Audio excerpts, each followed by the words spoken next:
مظفر گڑھ میں تباہ کن سیلاب، ہزاروں لوگ بے گھر، ریسکیو آپریشن جاری۔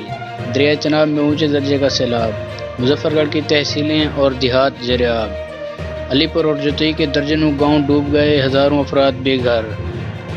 ریسکیو 1122 اور پاک فوج کی کشتیوں کے ذریعے لوگوں کو محفوظ مقامات پر منتقلی۔ ملتان اور مظفر گڑھ کے لیے آئندہ 48 گھنٹے نہایت اہم قرار۔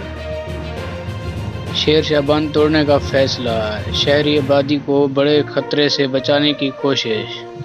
پنجاب بھر میں لاکھوں متاثر، مظفر گڑھ میں کھڑی فصلیں تباہ۔ متاثرہ علاقوں میں 400 سے زائد ریلیف کیمپ اور میڈیکل سینٹرز قائم۔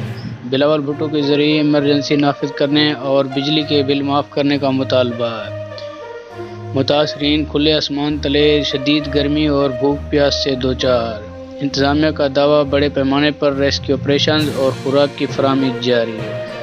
مزید اپڈیٹس کے لیے ہمارا چینل سبسکرائب کریں، بیل آئیکن دبانا نہ بھولیں تاکہ تازہ آنے والی اپڈیٹس آپ تک آسانی سے پہنچ سکے۔